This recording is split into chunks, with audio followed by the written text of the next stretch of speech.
कोणती आहे? कोलंबी थाळी.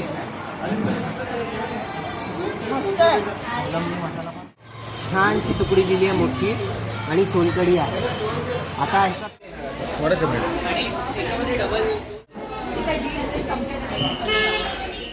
नमस्कार मंडळी, गुड मॉर्निंग. स्वागत आहे तुमचं आपल्या नवीन ब्लॉगमध्ये. गुहागर डे 1चा आहे. आता आपण ट्रेनमध्ये आहोत आणि आपण चिपळूण स्टेशनला उतरून तिथून गुहागरकडे जाणार आहोत बसनी.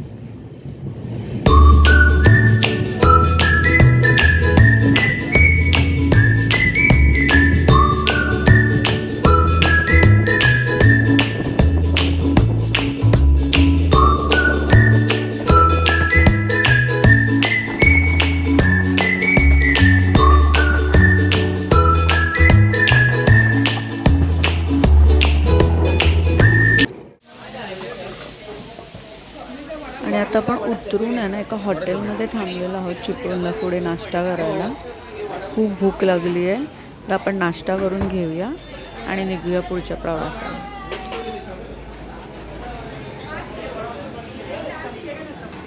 जरा सगळे थकलेले आहेत, ट्रॅव्हल करून आलो आहे, तर आता जाणार आहे हॉटेलमध्ये, फ्रेश वगैरे होणार आहे आणि मग आपण आज निघणार आहोत फिरायला. तर कुठे कुठे जाणार आहे ते बघत राहा, सोबत राहा, व्हिडिओ शेवटपर्यंत बघत राहा. आणि आता आपण प्रथम आलेलो आहोत दशभुजा लक्ष्मी गणेश मंदिर हेदवीला. हेदवीच्या इथे देवस्थानाला आलेलो आहोत, गणपतीच्या देवळात. ह्या बाप्पाला 10 हात आहे, पण मूर्तीचं आपण व्हिडिओ नाही शूट करू शकत. हे एंट्री आहे, इथून आपण असं जिने चढून वर जायचं. वर आहे, थोडंसं उंचावर आहे, जास्त उंचावर नाही आहे, थोडेफार एक 30-40 जिने असतील आणि वर हे देऊळ आहे.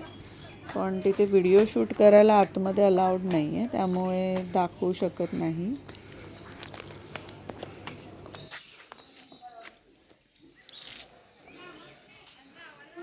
आणि हे बघते आजूबाजूला परिसर खूप छान आहे, मोठा आहे. असं मंदिराच्या बाजूला असं गाभारा आतमध्ये आहे आणि बाजूला असं मंडपा टाईप खूप मोठी जागा आहे. थोडंसं काम चालू आहे इकडे लाद्यांचं वगैरे, दुरुस्तीचं त्यांचं, पण खूप छान आहे, एकदम मोठं प्रशस्त जागा आहे.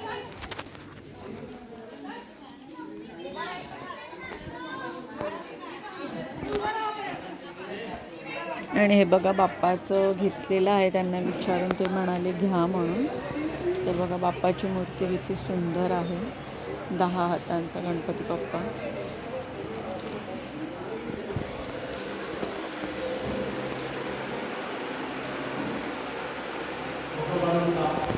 आणि तिथूनच पुढे आपण आता हे उफराटा गणपतीला चाललेलो आहोत पुढे हेदवीवरून. तिथे पण हे गणपती बाप्पाचं देऊळ आहे, तर आपण आता तिथे जात आहोत, त्याचं पण दर्शन घ्यायला आलो आहे. तर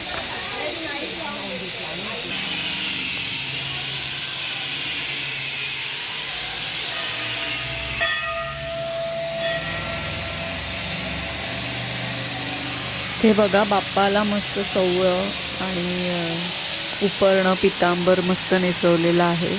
मूर्तीला लहानच मूर्ती आहे, पण खूप छान सजवलेली आहे.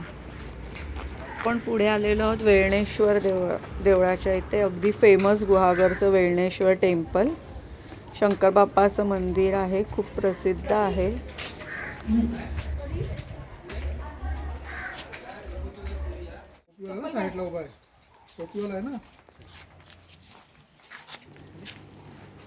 ते माहिती दिलेली. आणि बघा दीपस्तंभ, बापरे किती मोठा आहे, मस्त डिझाईन आहे.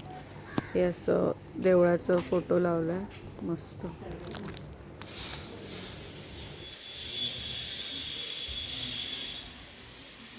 बाहेर पण पिंड आहे शंकर बाप्पांची, बघा बघा किती मोठी आहे, बापरे. ओम नमः शिवाय.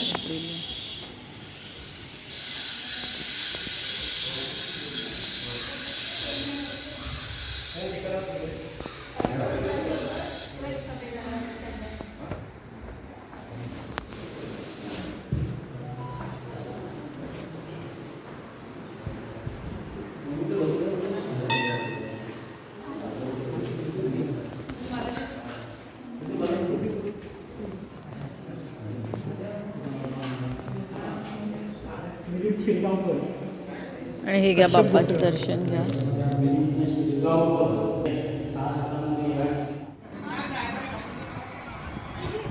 आणि आता भरपूर फिरलो आणि आता एवढी भूक लागली ना त्यामुळे जेवायला बसलो. वेळणेश्वर देवळाच्या बाजूलाच एक हे आहे जेवणाचं असं खानावळीसारखे, पण इतकं सुंदर आहे ते जेवण बघा, मस्तच. बघूनच तोंडाला पाणी सुटलं.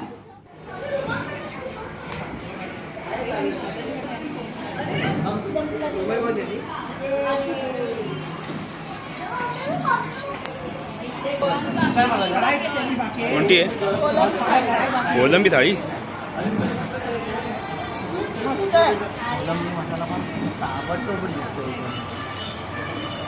खूपच छान अशी सुरमई थाळी दिली आहे ह्यांनी.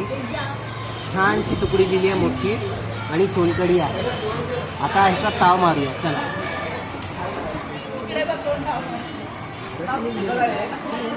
माझी चिकन थाळी.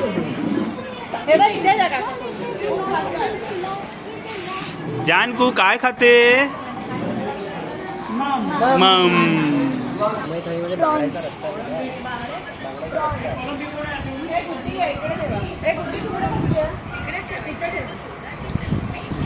हे मी चालू करतो. आणि ती नॉनव्हेज टीम झाली आणि ही व्हेज टीम इथे बसलेली आहे जेवायला.